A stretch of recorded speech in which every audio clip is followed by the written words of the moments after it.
Stage پہ تشریف فرما علماء کرام اور حاضرین مجلس، معزز خواتین،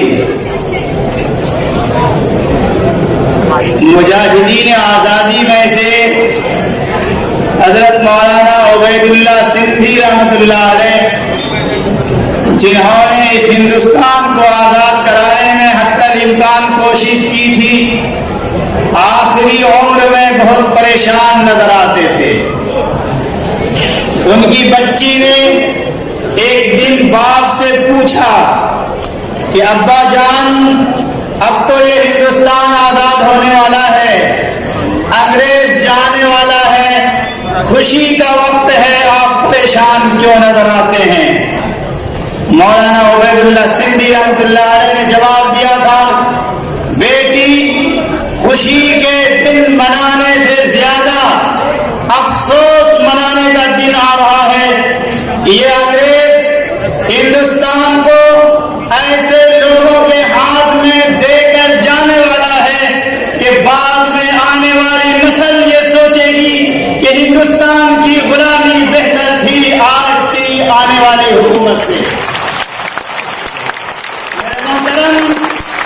آج ہر طرف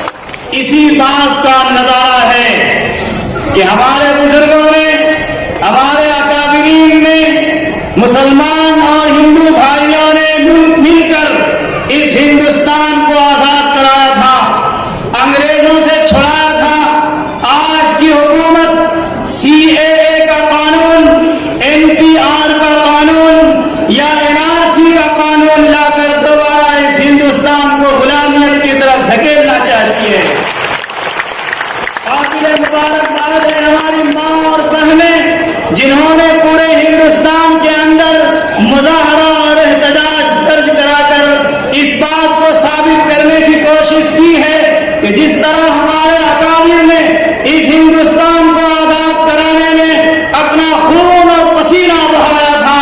آج بھی اگر موجودہ حکومت اس ہندوستان کو غلامیت کی طرف دھکیلے گی تو انشاءاللہ اپنے پسینے اور خون کو بہا کر کے اس ہندوستان کو دوبارہ آزاد کرانے کی کوشش کریں گے۔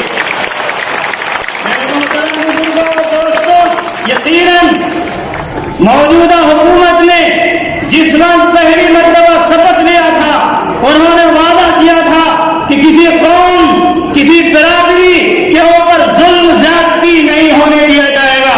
انہوں نے بار بار اپنے جملے کو دہرایا تھا، سب کا ساتھ، سب کا وکاس ہوگا۔ انہوں نے بار بار کہا تھا کہ مسلمانوں کے اوپر کسی انسان کو ہاتھ اٹھانے کی ہمت نہیں ہوگی، لیکن آج ان کا عمل، ان کی بات، ان کا قول،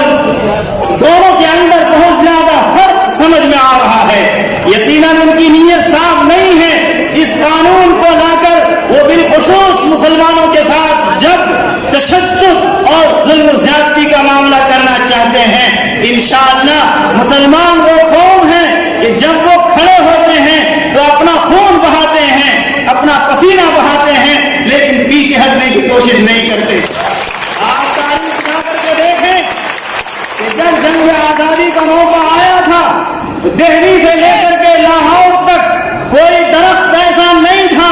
جس میں علماء کی گردنیں پھانسی پر لٹکائی نہ گئی ہو۔ ان کا منشا یہ تھا کہ ان علماء کو ختم کر دیا جائے، اور وہ لوگ جو مولوی کہلاتے ہیں، جن کے سروں پر ٹوپی نظر آ رہی ہے، جن کے چہرے پر داڑھی نظر آتے ہیں، یہ مولوی ہے، انہیں شہید کر دیا جائے، انہیں قتل کر دیا جائے، اس کے بعد ہندوستان کے اوپر مکمل طور پر اپنی سلطنت قائم ہو جائے گی۔ لیکن مسلمانوں نے، علماء نے اس بات کا کردار ادا کر کے دکھلایا تھا کہ ہم جھکنے والے نہیں ہیں، ہم اپنی گردن کٹا سکتے ہیں لیکن ہم اپنے سر کو نہیں جھکا سکتے۔ آج بھی مسلمان بالخصوص عورتوں نے اس بات کو ثابت کر کے دکھلا دیا ہے کہ تم گولی چلا لو، تمہاری گولیاں ختم ہو جائیں گی، لیکن ہمارے سینے ختم ہونے والے نہیں ہیں۔ آج حکومت وقت نے یا ان کے اشارے پر جن لوگوں کو شہید کیا گیا ہے، انشاءاللہ اس کا رنگ ضرور لائے گا۔ میں ایک شعر پڑھ کر کے اپنی بات کو ختم کرتا ہوں کہ شاعر نے کہا ہے نہ ہوگا رائے گا خون شہیدان وطن ہرگز، نہ ہوگا رائے گا خون شہیدان وطن ہرگز، یہی سرخی بنے گی ایک دن عنوان آزادی۔ انشاءاللہ مسلمانوں کی جماعت اور مسلمان بہنوں اور ماؤں نے جو قدم اٹھایا ہے، انشاءاللہ اس وقت تک یہ قدم پیچھے نہیں ہٹے گا جب تک کہ حکومت وقت کا کالا قانون واپس نہ ہو جائے۔ اللہ